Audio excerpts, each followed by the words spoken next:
I just finished Komi Don't Wanna Talk Season 2, and I think I'm ready to crown it as like slice of life the anime. The only real problem I have with the show is that it's a pain in my ass waiting for episodes because, you know, Netflix. Because I didn't get into the show until like after season 1 aired, and I really had zero initiative to watch because I think Komi came out the same year that Nagatoro came out, and I just fucking hate how cheap Nagatoro looks. And just like for some reason in my brain, I like sprinkled that hate onto Komi as well. And the reason I even gave Komi a chance in the first place was because of the stupid ass YouTube algorithm kept recommending me the opening theme to me over and over and over again.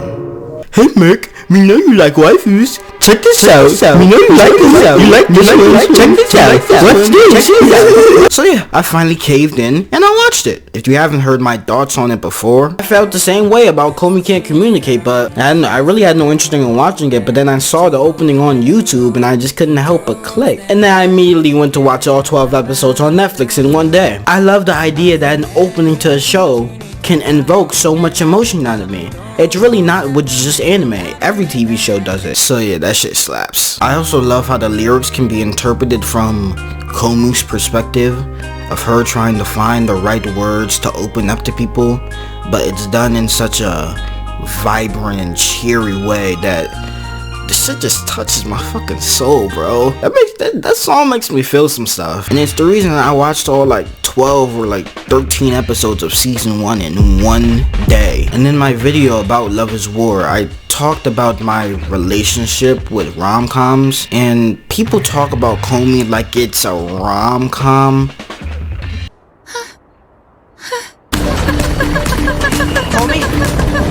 But I don't really see that. For me, there's not enough romance to garner it being in that genre. Because the show is mostly, of course, about our main lead, Komi, trying to live her life, but of course she has extreme social anxiety, which gets in the way of her forming meaningful relationships. And that premise alone by itself is just so perfect for a normal slice of life.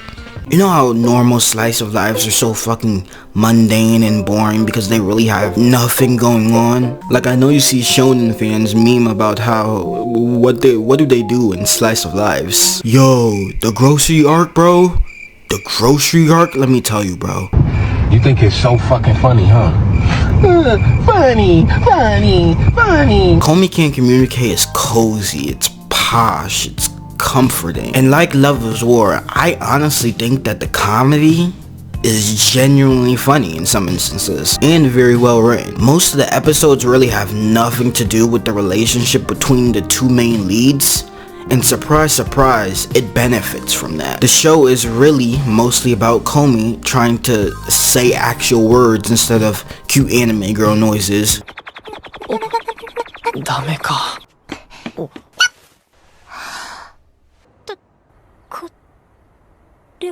Hey, how much do voice actors get paid again? So yeah, that's why I like calling Komi peak slice of life. But you know, with Komi's awkward ass. I really feel like this is an easy show to watch for people like me who have social anxiety, but of course not to this level. Because in some way, shape, or form, you can relate to Komi, and you honestly just want to see her win. Why wouldn't you want to see her win? As you're watching the show, you just sit there and watch Komi make friends and get better at talking around people. And you're like, yeah, you fucking go, queen. The animation can also go dummy in some sections of episodes for no reason.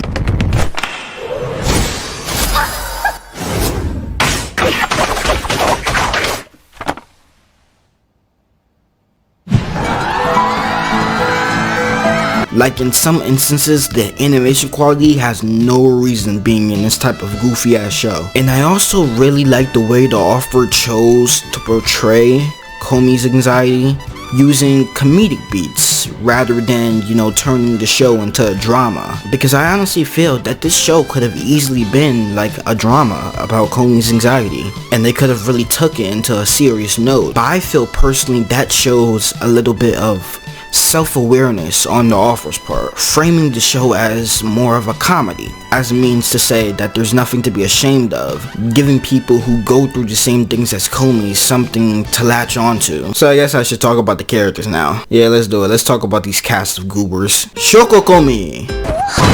So of all the video essays I've seen of Komi, I see people always talk about how she's so relatable. Oh my god. Oh my god. She just like me for real. And it's just like, is she?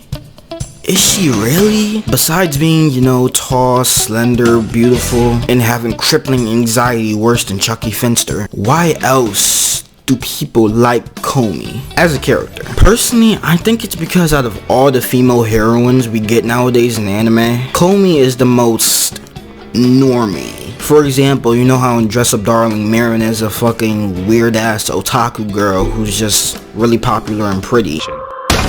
Well, Komi is basically the complete opposite of Marin. She's just like cutesy, stereotypical girl stuff. And as far as I can see, that's all she's really bringing to the table. I mean, she's still cute though.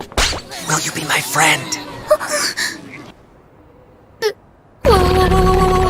Yo, like, I have no fucking clue what you just said, but hell yeah, man, I'm gonna speak my truth. So besides just being a normal girl, the really only interesting aspect of Komi for me, you know, is really her communication problem. Because I seriously just can't help but break down, is Komi's communication problem a genetic disorder? Because of her dad? Because her dad is literally just her, but he has unspoken riz, instead of, you know, awkward teenage girl riz. Or does she really just have anxiety that bad? Was she born like this? Was this because of a past trauma? Bullying? Something? Anything? Manga readers, comments for me. No spoilers though. I really want to know why Komi is like this. Or maybe, okay, I think I have a theory. Let's call this a Merc the Dreamer anime. The name needs work. So because Komi has been put on a pedestal her whole life, because of her beauty, which leads people around her to put so much admiration and pressure on her. So instead of becoming, you know, a social butterfly like her mom, she became like Big Papa instead. But then, nah, that'd be too easy, right? It's gotta be like some traumatic shit, like someone like punched her in the throat or something, which made her scared to speak. That don't sound cool to y'all? Tadano Hito. Yeah, I gotta say it. He's the best character in the show. I don't even know if that's an unpopular opinion or not, but Tadano is that nigga for real. It's Mr. Steal Your Girl. They get eye contact. I said, come here. That's it. And they come. I feel like he's just like me for real. Because he's supposed to be this ordinary guy in a school of basically crazy people. Like, this school is just ground zero for just weirdos. And Tadano's just that one dude fighting a good fight. But I guess he's not that normal considering he's like an X-Men apparently. Yeah, basically. Because the nigga can literally read minds. But not really. I guess he like notices the quirks and atmosphere of every situation depending on how others are feeling and is able to make sense of it. And that's really why he and Komi have the best relationship in the show, of course, because he'll always be able to understand her, even at her most awkward. Tadano just be doing big man things. I'm telling y'all, when he actually chooses to be confident, he is him. He's just a really likable character, and he's just easy to root for. But you know who isn't though? She's a Scorpio. No wonder. It has to say something crazy about you when your only affiliation on your wiki page is that she's obsessed with Komi. I can go on and on about why I don't like this crazy ass chick. I'll go. Ow, my eyes on fire! This is easy. Man, shut your bitch ass up, nigga. Nobody asked you how to bitch ass thing. You better shut the fuck up before I knock your fucking head off your shoulders. But her first introduction is literally all you need to know about. Her ass literally kidnaps Tadano and keeps him in her hot ass closet with zero food and water. What the fuck? And now I'm just supposed to walk around and be her friend? Tadano! What is good with hurt you. She needs to be stopped. I mean, I get it. It's for haha funny. She's a crazy stalker, but like, this is a normal, everyday Japanese society. This is not okay. Why is this allowed? She needs to go back. Najimi Osanai is literally just Chica with gray hair. Yeah. Think about it. Now, everybody else in the cast, I want to talk about as a whole entirely, because personally, I feel like the offer of Komi Can't Communicate, Tomohito Oda, is amazing at feeling like the world outside of the main characters of Komi Can't Communicate actually have life. Every character that Komi meets aren't just one-off gags most of the time, but you know, actual people with their own lives going on, even when they're not on screen. I really fuck with Kai this season, who is literally just like Komi's dad as a teenage boy. It's cool seeing other people outside of Komi be awkward as hell and have people think of him one way, but really they don't really know him at all for real. I also really like the narcissist guy with blue hair that they introduced this season. He's just funny as fuck to me. That's it. And everyone else that Komi meets along the way is literally just like that. They all have their own shit going on for real. It's not like Nagatoro where half the characters don't even have eyeballs to be given a fuck about really. I'm sorry, that shit is just lazy to me. You can't make up for that. And right now at the end of season 2, it's only the end of their first year of high school. So I'm interested to see what happens next really, because